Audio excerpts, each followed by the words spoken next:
श्रीराम समर्थ. श्रोते हो, आपण ऐकत आहात श्री गोंदवलेकर महाराज यांचे प्रवचन. भगवंताचा आनंद हा निरुपाधिक असतो. प्रत्येक मनुष्याची प्रवृत्ती भगवंताकडे जाण्याची असते, कारण त्याला आनंद हवा असतो.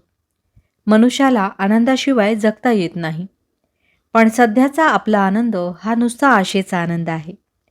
तो काही खरा आनंद नाही. उद्या सुख मिळेल या आशेवर आपण जगतो, पण ते सुख क्वचितच मिळते. ज्या आनंदातून दुःख निघत नाही तोच खरा आनंद. जगण्यामध्ये काहीतरी आनंद असला पाहिजे. जगणे जर आनंददायक आहे तर मग आपल्याला दुःख का होते? वास्तविक आपण कशाकरिता काय करतो हेच विसरतो.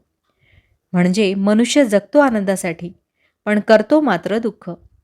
दारूचा आनंद हा दारूची धुंदी आहे तोपर्यंतच असतो.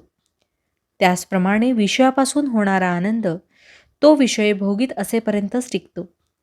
दृश्य वस्तू ही सत्य नसल्यामुळे ती अशाश्वत असते.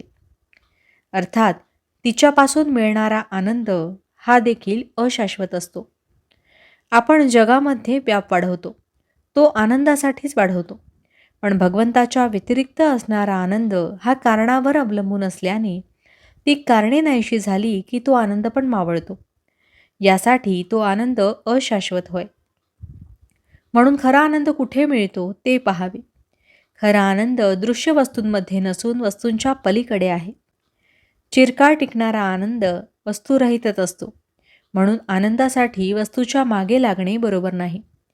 विषयाचा आनंद परावलंबी असतो, तर भगवंताचा आनंद निरुपाधिक असतो. स्वानंद स्मरणाव्यतिरिक्त जे स्फुरण तोच विषय समजावा. खरी आनंदवृत्ती ही दसरा दिवाळीची खूण आहे. हास्य हे आनंदाचे व्यक्त स्वरूप आहे. कोणतीही वस्तू अस्तित्वात नसताना होणारा जो आनंद तेच परमात्म्याचे व्यक्त स्वरूप आहे. आनंदाला जे मारक आहे ते न करणे म्हणजे वैराग्य, आणि आनंदाला बळकटी येण्यासाठी जे करणे त्याचे नाव विवेक होय. आनंद म्हणजे आत्मचिंतनाने येणारे मानसिक समाधानच होय. जो निस्वार्थ बुद्धीने प्रेम करतो त्याला आनंद खास मिळतो.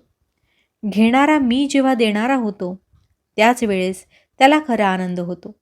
ब्रह्मानंद हा प्रत्येकाच्या हृदयात स्वयंभू आहे. वृत्ती वळवून तो चाखला पाहिजे. एकांतात स्वस्थ बसावे, रामाला आठवावे, त्याच्या पायावर मस्तक ठेवून त्याला म्हणावे, रामा माझे मन शुद्ध कर. देहबुद्धी येऊ देऊ नको. तुझे चरण, तुझे हास्य मला सदा पाहू दे. तू माझ्या मस्तकावर वरदहस्त ठेव.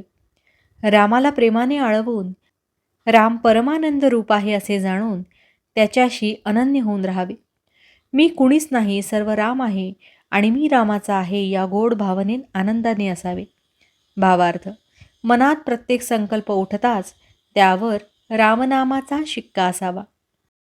जानकी जीवन स्मरण जय जय राम. महारुद्र हनुमान की जय.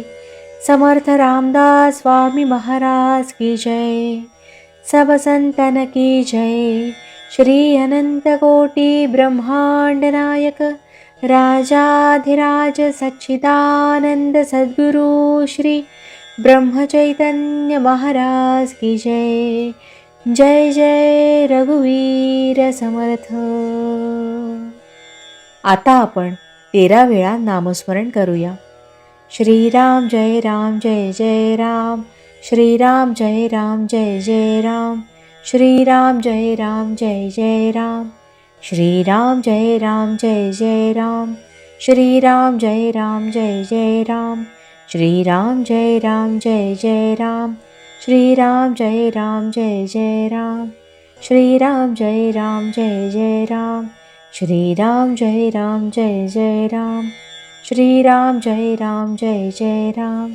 श्रीराम जय राम जय जय राम. श्रीराम जय राम जय जय राम. श्रीराम जय राम जय जय राम. जय श्रीराम.